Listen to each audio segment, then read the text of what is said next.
Izin Pak Menteri, kita mulai. Assalamualaikum warahmatullahi wabarakatuh. Selamat siang, salam sejahtera bagi semuanya. Yang terhormat Menteri Agraria dan Tata Ruang, Kepala Badan Pertanahan Nasional Republik Indonesia, Bapak Dr. Sofyan Djalil. Yang saya hormati Pak Dirjen Pemanfaatan Ruang dan Penguasaan Tanah, kemudian juga Pak Direktur Jenderal Tata Ruang, Direktur Pengendalian Pemanfaatan Ruang, Direktur Perencanaan Tata Ruang. Yang saya hormati Kepala BPTJ, Kepala Kanwil BPN, dan seluruh jajaran dari Kementerian Agraria dan Tata Ruang, serta dari kantor wilayah BPN Provinsi DKI Jakarta, Pak Wagub, Pak Sekda, dan seluruh jajaran yang saya hormati. Alhamdulillah Pak Menteri, sebuah kehormatan bagi kami di Jakarta bisa menyambut kehadiran Bapak yang secara khusus menginisiasi bagaimana kita bisa melakukan pengendalian atas pembangunan yang ada di kawasan Jabodetabek ini. Kenapa saya menggunakan istilah pengendalian, Pak? Karena yang sering menjadi masalah adalah perencanaan ada, tapi pengendaliannya absen. Sehingga kita menemukan masalah-masalah dari mulai masalah lingkungan hidup sampai masalah transportasi, karena aspek kendali yang tidak selalu di dalam otorita yang kuat dan tidak selalu ada fungsi penegakan yang lugas. Sehingga kita di kawasan ini menemukan begitu banyak tantangan. Bersyukur dengan adanya Perpres 60, Perpres 60 2020, insya Allah ini semua akan bisa kita selesaikan sama-sama. Izinkan kami Pak Menteri menyampaikan di jajaran sebelah kiri kami ini Pak, lengkap Pak, dari Pak Sekda, Pak Asbang, Asisten Pembangunan, Asisten Perekonomian, kemudian Sekretaris BKSP, Kepala Dinas Kehutanan, Kepala Dinas Sumber Daya Air, sebetulnya Taman Kota, Pertamanan dan Hutan Kota Pak, dulu Kehutanan Pak. Jakarta nggak ada hutan Pak sebetulnya, tapi ada hutan kota Pak. Kemudian Kepala Badan Aset, Pengelolaan Aset, kemudian Bapeda, masker dari kita nih, siap.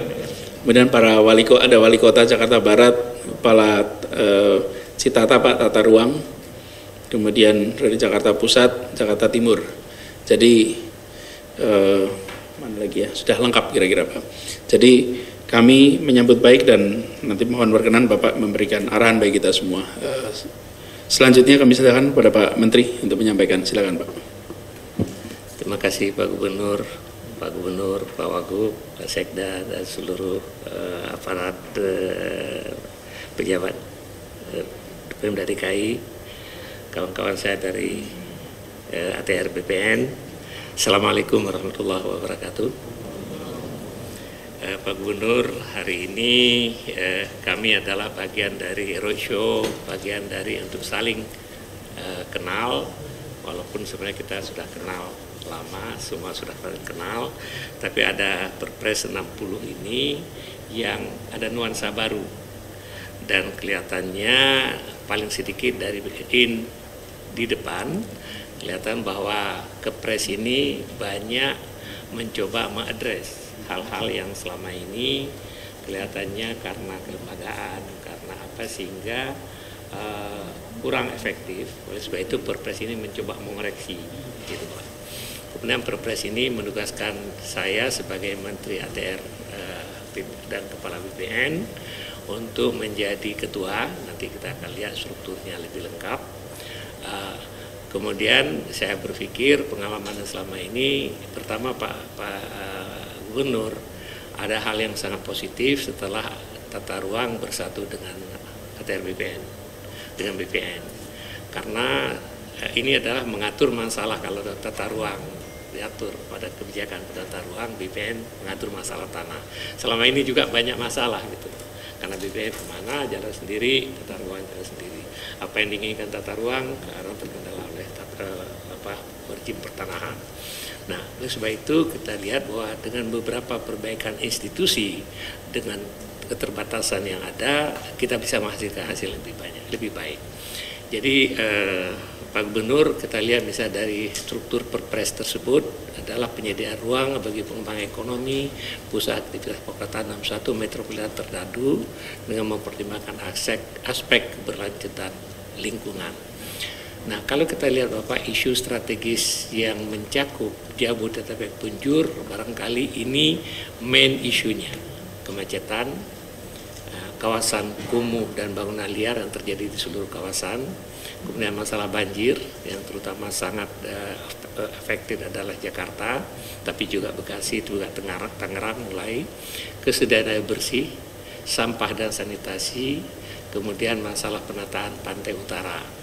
Ini barangkali isu strategis yang coba kita address, apa yang bisa kita dengan bekerja sama, saya yakin akan jauh lebih baik daripada bekerja sendiri-sendiri.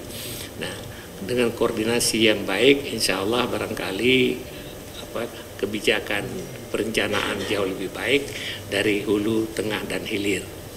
Kemudian barangkali selama ini masalah koordinasi karena akibat dari batas-batas wilayah, batas administrasi, sehingga koordinasi menjadi masalah. Tanpa batas organisasi wilayah, antar pemerintah kadang-kadang batas antar kementerian pun itu jadi masalah. Oleh sebab itu koordinasi menjadi masalah.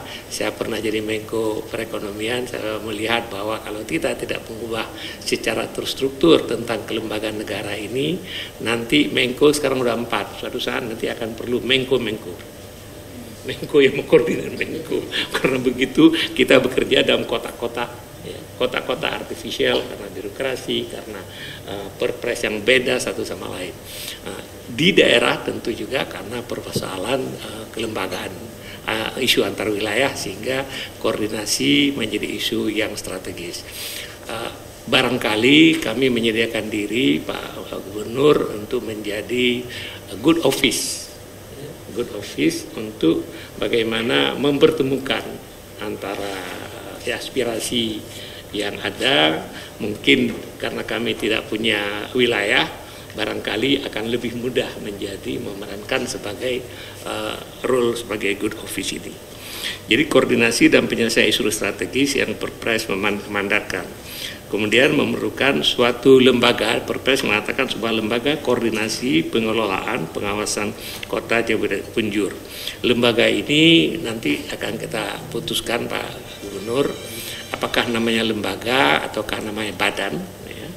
Jadi badan atau lembaga koordinasi pengelolaan, fungsinya betul-betul koordinasi saja gitu. Kemudian halaman sebelumnya, nah, instrumen yang diharapkan digunakan adalah penyelesaian perencanaan dan pelaksanaan program. Jadi kalau misalnya selama ini barangkali membuat saluran saja antara hulu, tengah, dan hilir enggak kena, akhirnya banyak yang muspro kata orang. Ya, di tengah dibikin, di bawah nggak dibikin, di bawah dibikin, di tengah belum dibikin, di utara. Jadi kalau kita selaraskan ini mungkin akan jauh lebih memberikan hasil yang lebih optimum. Kemudian pengadilan tata ruang dan pertanahan. Nah, ini di sini peran kami sebagai regulator untuk pada tingkat nasional. Kemudian kalau pertanahan ini memang langsung. Jadi misalnya sekarang kenapa waduk-waduk dan situ yang dibikin oleh Belanda banyak sekali sekarang sudah diuruk. Kita akan coba kembalikan itu, ya. Termasuk membatalkan hak-hak yang sudah ada yang dikeluarkan secara tidak tepat. Kemudian insentif dan disinsentif, ini yang isu yang baru yang diperkenalkan di Perpres ini. Kalau sebelumnya kita lihat BKSP, kita akan coba transform ke lembaga yang baru ini, Pak. Nah, terus lanjutan. Ini Pak Gubernur yang kemarin Bapak juga memberikan input, dan Gubernur dan Bupati Wali Kota memberikan input tentang bagaimana kelembagaan ini. Di sini kami sebagai ketua, kemudian alternate wakil ketua Menteri Perencanaan Pembangunan Nasional. Kemudian anggotanya dalam Perpres itu paling sedikit 5 menteri, dalam negeri, keuangan, pekerjaan umum, dan menteri perhubungan. Kemudian di sebelah sini ada penanggung jawab masing-masing berdasarkan wilayah. Gubernur dibantu oleh aparat di bawahnya. Kalau DKI tentu gubernur dengan wali kota administrasi, sedang di luar DKI tentu gubernur dan wali kota di bawahnya sebagai penanggung jawab wilayah. Kemudian kita usulkan bikin PMO Pak yang full time bekerja untuk memberikan input. Kemudian komunikasi yang intensif dengan semua pihak stakeholder yang ada, sehingga mungkin perencanaan dari awal kalau PMO ini melakukan koordinasi, maka perencanaan itu akan jauh lebih ini. Jadi PMO ini Bapak untuk sementara ini pelaksana direktur program kami assign Pak Wisnu, beliau ada salah satu direktur di Dirjen Pengendalian. Yang lain masih kosong. Kami mengharapkan kalau Pak Gubernur ada nominasi, kami senang sekali untuk sama-sama kita bekerja di PMO ini. Kemudian di bawahnya ada tim pelaksana. Ini tim pelaksana ada Direktur Bidang Jenderal Tata Ruang, kemudian wakilnya Sekretaris Sekda di masing-masing provinsi, kemudian ada anggota masing-masing instansi, akan ada anggota yang terkait dan duduk di tim pelaksana. Kemudian kita akan bikin Pokja Pak. Pokja yang pertama tahun 2020 kita akan coba Pak, Quick Win 2020, Pokja tentang pengendalian banjir, apa yang bisa kita sinergikan, sehingga programnya sudah ada. Kemarin Menteri Dalam Negeri sudah membuat inisiasi dan telah ada kesepakatan anggaran bahkan. Ya, ini bagaimana nanti kita koordinir supaya jauh lebih sinkron Bapak. Jadi Pokja pengendalian banjir, ketuanya Dirjen Sumber Daya Air, Menteri PUPR, kemudian wakilnya Eselon 2 KL dan unsur pemerintah daerah. Gitu, Pak. Jadi nanti Pokja ini akan apa? Kemudian Pokja air bersih, sanitasi dan persampahan. Ini saya pikir ini adalah satu tantangan besar sekali yang Pak Gubernur saya pikir ini adalah tantangan luar biasa tentang air bersih. Kemudian Pokja insentif dan disinsentif ini termasuk mungkin kita ngajak Kementerian Keuangan untuk melihat dalam sisi bagaimana instrumen fiskal itu digunakan sebagai insentif dan disinsentif gitu. Ketua Dirjen Bina Keuangan Daerah, Kementerian Dalam Negeri, Wakil Ketua Eselon 2 dan unsur pemerintah daerah. Kemudian Pokja Transportasi, kebetulan Ibu Polana, BPTJ itu langsung menjadi kita sinkronkan lagi. Jadi ini nggak perlu kita tambah lagi BPTJ. Kemudian Pokja Tata Ruang dan Pertanahan. Ini yang kita bicara membereskan situ dan lain-lain Pak. Kemudian kami berencana mau hijaukan kembali Puncak. Jadi sekarang ini kalau kita lihat Pak, Puncak sebagian besar orang menduduki Puncak tanpa alas hak. Itu tanah garapan, tanah perkebunan tadinya, tanah kehutanan, tapi sudah semua menjadi dikuasai de facto tanpa hak. Sekarang pilihannya apakah dibongkar? Saya sedang memikir inisiatif kita bikin inisiatif hybrid Pak. Kalau misalnya seseorang punya tanah 1 hektar di sana, kita akan berikan bangun 30%. Selebihnya hutan kan. Hutan bagaimana? Yang penting bisa menangkap air. Mungkin yang paling mudah adalah teh.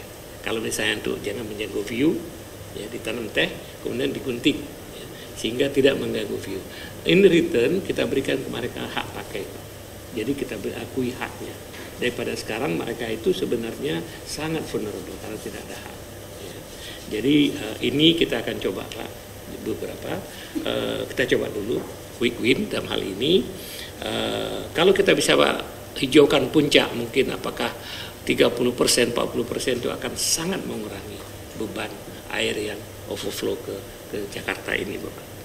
Kemudian Pokja Pesisir dan Penanaman Pantai, ini Dirjen Pengelolaan Ruang Laut dan Kementerian Kelautan dan Perikanan.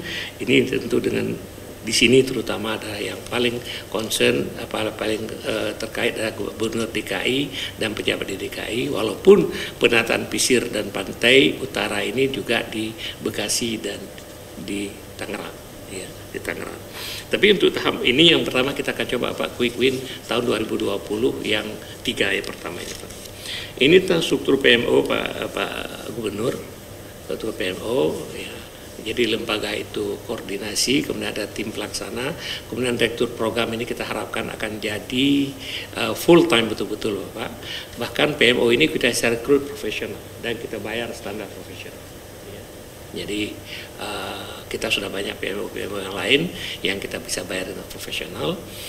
Jadi ada direktur program yang merupakan CEO-nya, kemudian direktur satu itu overseas masalah banjir tadi, masalah air bersih, sanitasi dan transportasi itu di bawah koordinasi direktur satu. Kemudian yang kedua direktur tentang pengendalian ruang berdasarkan wilayah, pesisir pantai utara dan penantang pantai utara. Kemudian counterpartnya itu adalah Pokja pengendalian. Nah, yang dari sini kita akan coba Pak dengan pola matriks. Ya, pola matriks. Semua yang dikerjakan banjir itu misalnya tata banjir itu juga terkaitan dengan pengendalian lingkungan dengan tata ruang. Yang selama ini barangkali kita bekerja masing-masing. Ya, dengan matrik yang seperti ini, fungsi direktur itu sebenarnya adalah untuk tanggung jawab aja, tetapi mereka akan bekerja dengan matriks gitu Pak. Direktur 3 masalah tata kelola, kebijakan, legal, insentif dan insentif. Ini tata kelola jadi juga masalah Bapak. Saya pikir kita harus memperkenalkan lebih banyak diskresi.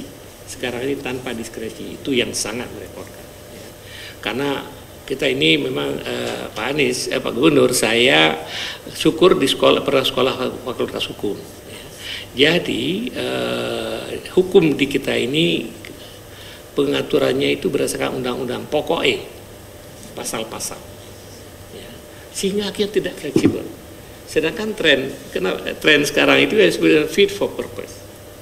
Harusnya ketentuan itu bisa dideviasi sesuai dengan konteks. Itu diskresi.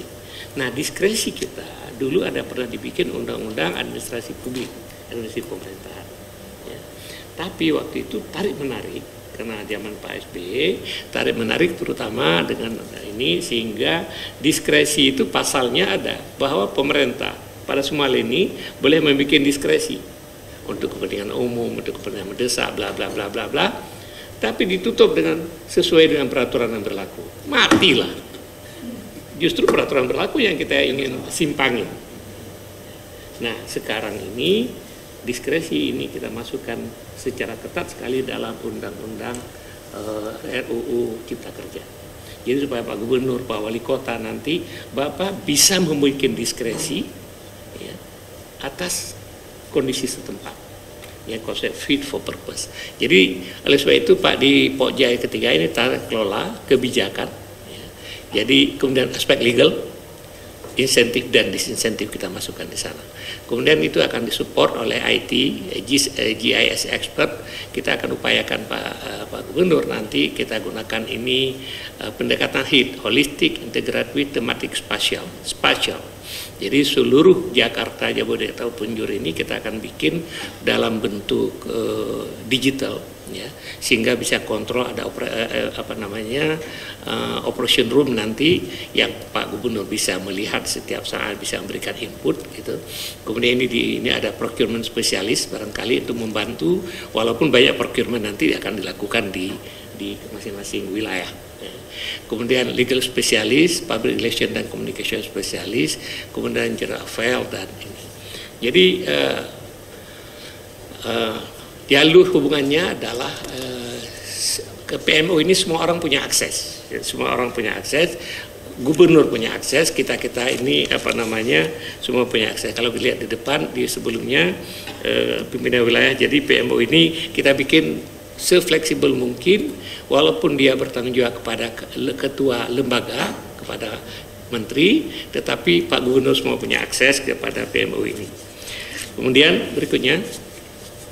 Jadi pendekatan ini Pak Gubernur, kita memperkenalkan waktu saya di Bappenas, kita mencoba perkenalkan yang disebut dengan HIT, holistic, integratif, thematic, spatial. Ya, jadi kenapa misalnya dulunya banyak dikritik, pelabuhan jadi tapi cuma jadi pelabuhan ikan. Maksudnya pelabuhan cuma ikan aja yang bisa merapat karena jalannya nggak ada.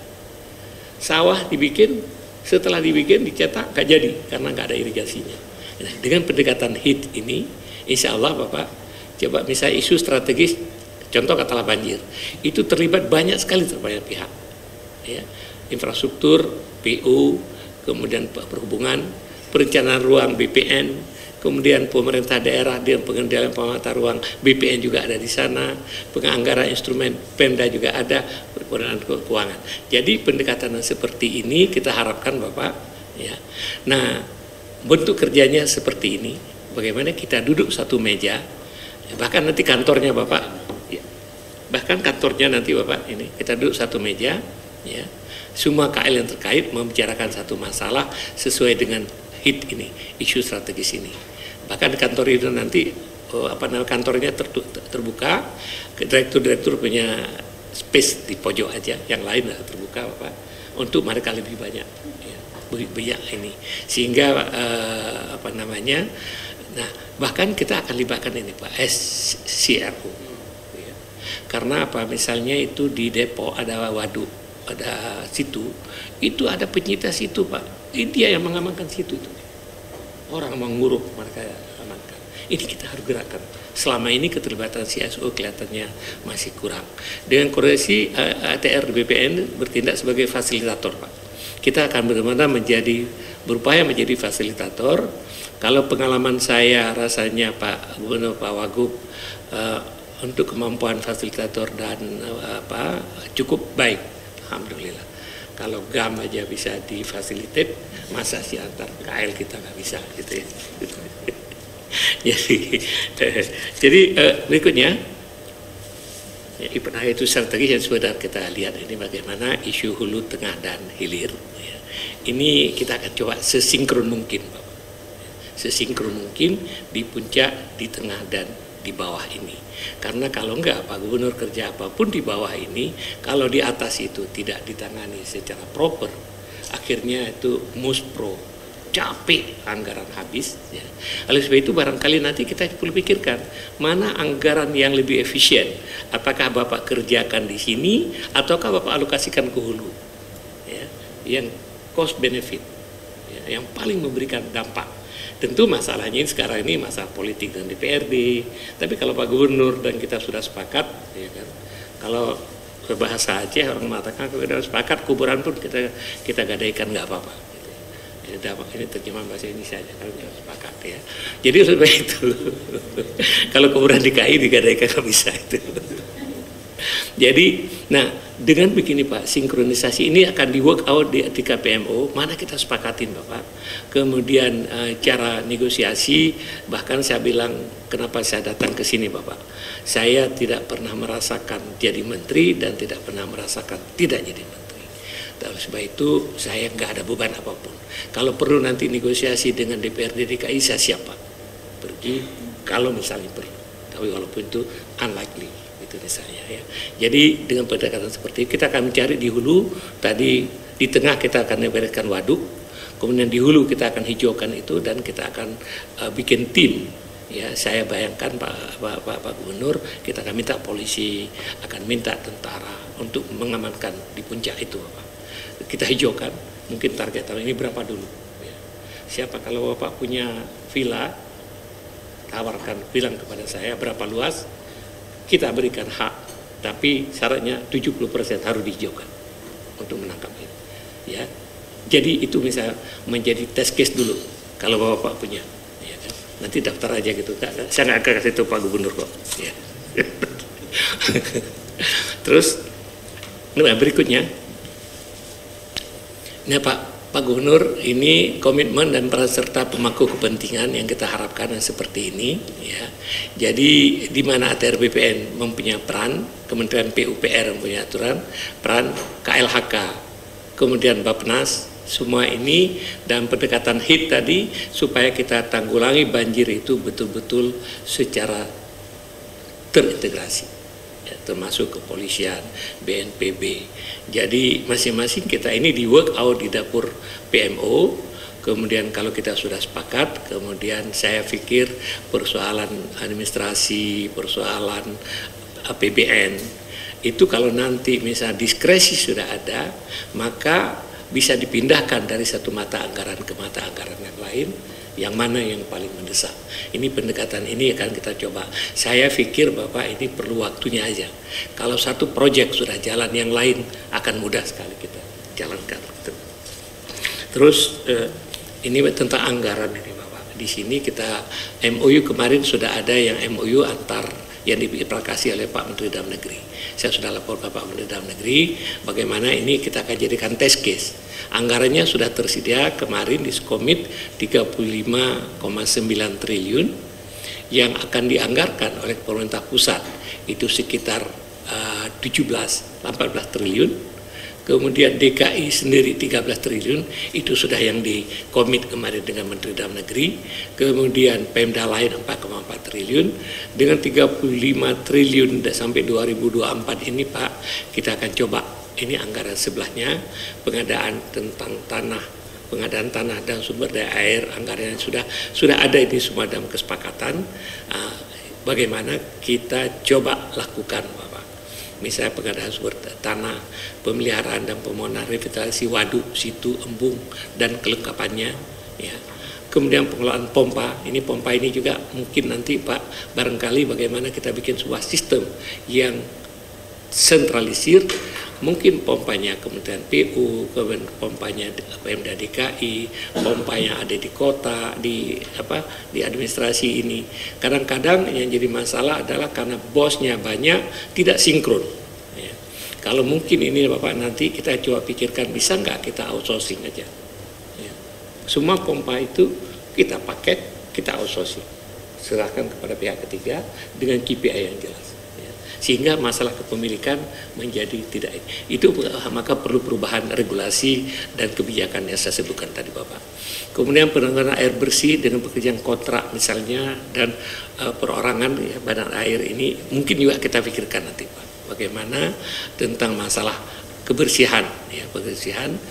Kemudian pembangunan saluran air, saluran penghubung anggarannya sudah ada juga di sana. Pembangunan tanggul pantai utara NCICD. Ini revitalisasi sistem polder di Jakarta ini barangkali. Ya. Kemudian lainnya misalnya pengadaan dan pemeliharaan alat berat di sumber daya air yang di Kementerian PU. Jadi Pak Gubernur, anggarannya sudah ada, komitmen kita sudah ada. Peran kami mencoba melakukan sinkronisasi yang lebih ini. Terus berikutnya ini Pak Gubernur tentang penanganan hulu, apa yang sudah dikomit ada 132 kegiatan, kemudian yang di tengah ada 203 kegiatan. Kalau ini bisa kita sinkronkan, maka itu akan sangat powerful.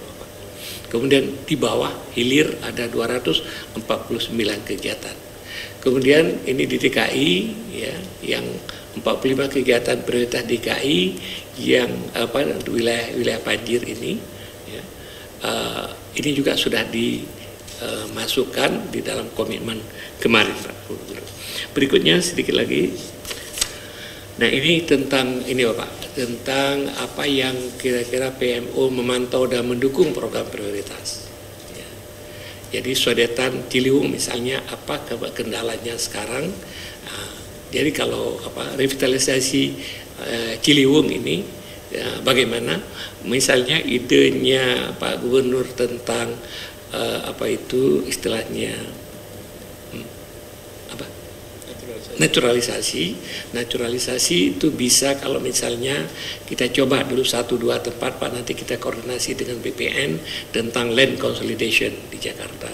Kita ingin coba land konsolidasi, kita bebaskan bangun ke atas, Bapak Gubernur bangun, kemudian itu sehingga bisa menjadi tempat limpahan air begitu. Kemudian ini kendala kelihatan di sini ada pembebasan lahan, masih kendala pembebasan lahan. Barangkali kalau kita lihat ini kebetulan sebuah bundle issue, mungkin anggaran, mungkin apa. Tapi kalau BPN selama ini proyek-proyek nasional kalau anggarannya ada, pembebasan dengan undang-undang pembebasan lahan cukup efektif, Pak Gubernur. Jadi mungkin gunakan jasa kami nanti kalau anggarannya ada dan kita siap, Bapak. Kemudian ini pengelolaan pompa, bagaimana kita tingkatkan sinkronisasi yang saya sebutkan tadi. Revitalisasi situ-situ ya, itu juga sesuai MOU bersama. Ini situ yang banyak adalah di luar Jakarta. DKI juga ada sebenarnya, ya. DKI ada juga, Pak. Ya. Kemudian ada anggaran APBN, ada PDDKI, ada Jawa Barat. Di sini kita lihat dari segi anggaran tersedia pembiayaannya. Pembangunan waduk Ciawi ini akan kita kejar dan Pak Menteri PU akan mengejar betul. Kita terus didorong untuk membebaskan lahan baik Sukamahi maupun Ciawi gitu, Bapak. Sehingga kita harapkan target seperti yang tersebut di sebelah ini, sebelah kanan. Kemudian perusahaan in charge itu kelihatan banyak, Bapak. Ya, BBWS, Pemda DKI, ATR. Ya, ATR kelihatannya dan banyak sekali masalah akan terlibat karena selama ini barangkali dengan koordinasi yang lebih baik akan berjalan. Terakhir satu lagi, ya ini contoh Bapak, penyusunan rencana aksi. Ya, perlu kita ada kesepakatan tentang revitalisasi dan sodetan Kali Ciliwung. Ya.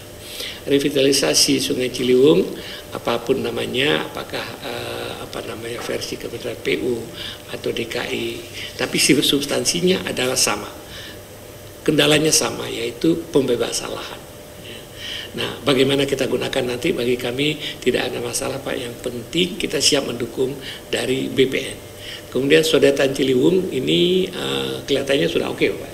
Tinggal Pak Jaya yang pembebasan tanah Ciliwung, ya sodetan. Masih ada kendala ya.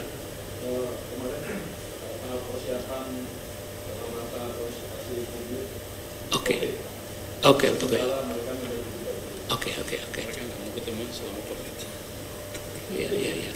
Ya, memang ini COVID jadi masalah. Kemarin itu ketika rapat tadi tentang Cilenyi itu juga masalah. Jadi 3 bulan ini terhenti gara-gara COVID ini, Pak. Jadi ini Pak, kita coba langkah selanjutnya akan diidentikan dalam rencana aksi yang akan di work out oleh PMO itu nanti. Nanti PMO akan berkonsultasi dengan Bapak dan semua kita. Lanjutkan berikutnya. Kemudian tentang integrasi pompa ini misalnya sebagai contoh bagaimana pompa kita ini pemilikannya atau in charge-nya, asetnya itu beda-beda. Ada BPWS, ada DPU DKI, ada suku dinas. Ya.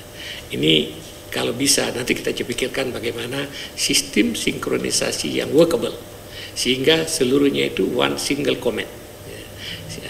Kemudian di sini ke depan prosedur operasi terintegrasi ini masih very initial idea, Bapak. Intinya bagaimana supaya yang perbedaan kepemilikan, perbedaan kementerian ini bisa berkurang, tetapi kita berpikir kepada end result-nya. Kemudian berikutnya sedikit terus. Nah ini tentang misalnya kawasan kumuh, Pak Gubernur, barangkali ini kita coba pada, insya Allah bisa. Ya. Bagaimana kita revitalisasi sungai bisa dicapai? Ya, contoh Singapura wilayah Kalang yang kemudian menjadi isu naturalisasi dan normalisasi sungai di sana. Kalau kita coba Pak satu kawasan aja, kita bebaskan, kita bangun ke atas. Dulu saya mencoba merevitalisasi apartemennya Perumnas yang di Kemayoran. Saya udah naik ke sana, udah bicara sama Pak Saiful semua, oke. Menteri PU Perumnas akan melakukan. Cuma kesulitan kemana pindah orang ini sebentar. Waktu itu saya bilang Pak Wapres, Pak, kita gunakan itu yang rencana untuk olahraga itu, Pak, Wisma Atlet. Kita pindahkan sebentar. Tapi Pak Wapres bilang, hati-hati kamu. Kalau nggak selesai 1 tahun, nanti Asian Games ini masalah. Yang kedua, kalau mereka sudah mendapatkan apartemen yang lebih baik, kamu keluar gimana? Ya, saya pikir yang kedua bisa kita atur dengan kontrak. Ya. Tapi yang pertama dulu nggak bisa. Sekarang itu kosong, Pak. Kita bisa sewa pinjam beberapa tower. Kita di mana, Bapak? Kita akan pindahkan dulu. Kita pindahkan di situ, pindahkan mereka ke sana, bikin tower ke atas dengan di bawah yang terbuka sehingga kalaupun banjir tidak apa-apa, itu ruang terbuka hijau dan lain-lain, Pak. Kalau ini bisa, Bapak, ya kita punya mekanisme hukumnya lewat land consolidation, ya, konsolidasi tanah, ya. Konsolidasi tanah kita selama ini lebih volunteer, Pak. Akibatnya kalau ada misal 1-2 orang nggak setuju, nggak bisa kita lakukan. Saya akan bikin aturan, Pak, nanti konsolidasi tanah juga mandatory. kita konsolidasi dulu, 90% setuju atau 80% sudah setuju, yang 20% kita gunakan mandatory, kita konsinyasi. Dengan begitu seperti membahas jalan tol. Insya Allah saya pikir bisa Pak. Kalau ini salah satu kita coba nanti mana Pak Gubernur melihat yang very quick win, kita coba Pak. Kami siap menjadi dengan regulasi yang dimiliki, baik regulasi pertanahan maupun regulasi aturan tata ruang, insya Allah kami bisa bantu Bapak. Berikutnya, nah ini tentang pendekatan HIT tadi, holistik, integratif, tematik, spasial dalam mencegah dan mengurangi isu kawasan kumuh di Jakarta. Ini sekedar ide Bapak. Ya. Bagaimana kalau kita bekerja bersama-sama, insya Allah. Ya. Harus sinkron. Nah sinkron ini nanti akan di work out, dimasak oleh tim ini. Barangkali dukungan yang dibutuhkan Pak Gubernur di ini yang pertama adalah dedicated personel Pak. Ya. Jadi personelnya juga kepada PMO. Terima kasih waktu itu Bapak menawarkan, dan kami senang sekali kalau misalnya lebih dari satu pun yang profesional Bapak tugaskan, kami senang sekali. Ya. Nah, jadi yang kedua, PIC di dinas yang terkait. PIC yang dinas terkait, kalau nanti Pak Gubernur sudah setuju dinas tertentu yang akan Bapak tugaskan, kita bikin kontrak aja. Kontrak dalam arti termasuk KPI-nya yang kita sepakati bersama. Ya. Sehingga nanti tidak ada yang tapi tentu dengan Bapak telah setujuin dulu tentang ini. Kemudian dukungan koordinasi antara SDM di program Quick Win, ya, penyediaan lahan, pengelolaan pompa, pembangunan tanggul, dan saya di sini ini memang isu besar gitu Pak. Tapi koordinasi yang baik insya Allah akan membuat ini. Pengelolaan sampah air bersih ini selama ini sudah ada kerjasama dan kelihatan cukup efektif. Artinya bukan barang baru dan bukan invent the new wheel, tapi wheelnya sudah ada. Bagaimana wheel ini kita bisa wheel itu bisa kita extend misalnya. Kerjasama pengelolaan sampah. Sekarang ini Tangsel punya masalah besar dia. Itu punya TPA Cipucang. Kemarin sudah mulai longsor ke ini ke kali ya. Kalau misalnya nanti kita bisa work out Bapak di sana, entah ada atau di tempat lain, sehingga nanti Pak Gubernur di DKI ini nggak harus mau dibawa ke yang dekat ke utara, ke barat kita bawa ke sana ya. Yang dekat ini di samping nanti yang program waste to energy ya, kita tata kelola kebijakan ini Bapak yang saya sebutkan yang perlu kita reform. Dukungan untuk wilayah penyangga Jakarta dan menyusun program penyelesaian isu kawasan terpadu ya. Kemudian termasuk ini Pak tadi, bagaimana transfer yang sekarang sudah ada, bagaimana mungkin nanti kalau sudah kita sepakat bahwa transfer Bapak itu, uang Bapak itu worth it, kita bisa lihat berapa returnnya. Bahkan mungkin nggak usah ditransfer in cash, tapi in kind, tapi dikoordinir oleh PMO. Bapak mau nanam berapa hektar di sana, ini adalah penghijauan DKI atau apa. Jadi in kind aja Bapak. Daripada in cash ini agak sulit, walaupun karena masalah birokrasi administrasi pemerintah, administrasi keuangan gitu Pak ya. Kemudian mendukung perubahan tata kelola dan kebijakan, regulasi yang lebih efektif dan efisien, termasuk ini saya sedang di undang-undang Cipta Kerja kita akan perkuat sekali tentang kewenangan diskresi yang dimiliki oleh pejabat pemerintah, dari presiden, menteri, gubernur, sampai semua orang punya diskresi dengan konsep bahwa anggaran negara dan kebijakan pemerintah fit for purpose gitu Pak. Karena sekarang ini kadang-kadang Pak, karena satu pasal, anak pasal dari peraturan itu yang bikin orang di penjara. Bapak, saya pernah ke Sukamiskin ya, periode-periode yang lalu ke Sukamiskin. Itu yang banyak di penjara ada pejabat pelaksana. Ya, bupatinya di ATM kan, pelaksananya dihukum. ATM hidup. Oh, that is ya. Karena ini. Tapi kalau ada diskresi, selama diskresi memenuhi syarat tertentu, tidak akan ada masalah seperti itu. Karena ketatnya Pak, pernah ada Bupati Tangerang mengeruk waduk karena banjir. Ya, waduk itu karena karena banjir, dia diprotes oleh masyarakat, dia keruk. Tapi karena aset milik PU, jadi masalah. Ya kan? Padahal ya ini masalah diskresi yang seperti ini karena aturan-aturan kita yang sangat ini. Ya, saya pikir nah, kalau dengan kondisi yang seperti ini tanpa diskresi, ya, kita akan perbaiki tata kelola kebijakan legal, ya, kemudian aspek dan insentif dan disinsentif. Kalau ini bisa terjadi maka pada daerah lain, Bandung Raya dan lain-lain, kita akan jadikan model. Jadi Pak Gubernur, Pak Wagub, Bapak sekalian, itu yang ingin kami sampaikan. Saya pikir dengan niat yang baik ini, dengan institusi yang baik ini, insya Allah walaupun mungkin harapan terlalu besar, tetapi let's try dengan 2-3 proyek tahap pertama. Setelah kita mempunyai keyakinan, insya Allah ini akan takes time, tetapi saya pikir mekanisme yang ada sekarang ini lebih improve daripada mekanisme yang ada sebelumnya. Barangkali itu Pak. Terima kasih Pak. Terima kasih banyak Pak Menteri.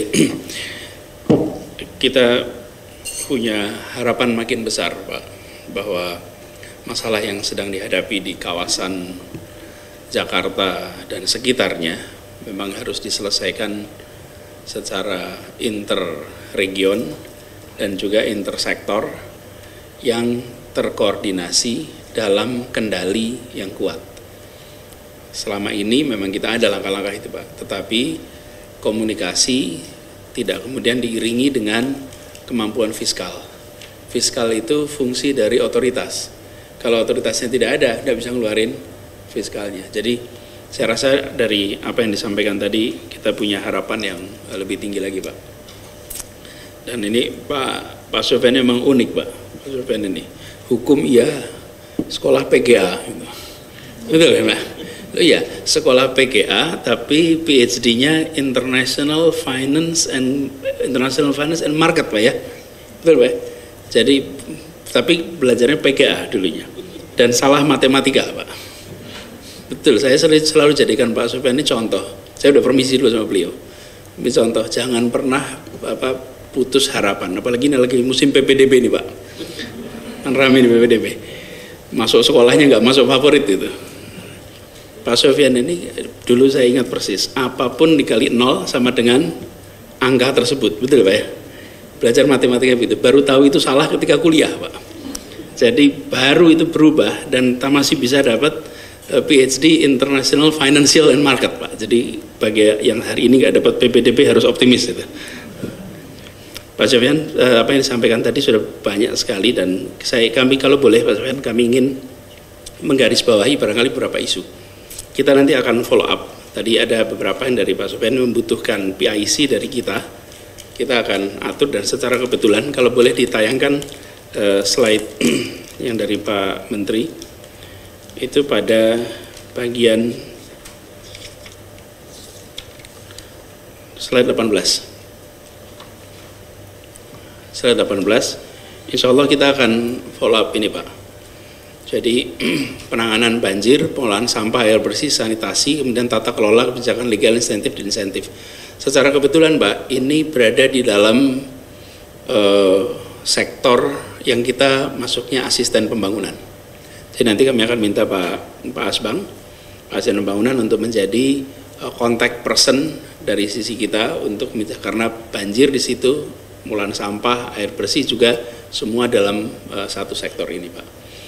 Lalu kita nanti akan coba berbicara lebih jauh Pak dengan PMO yang nanti sudah ditugaskan.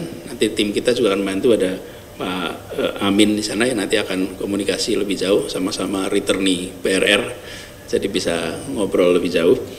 Kemudian ada beberapa hal yang mungkin kami ingin sampaikan kepada Pak Menteri, kalau boleh Pak.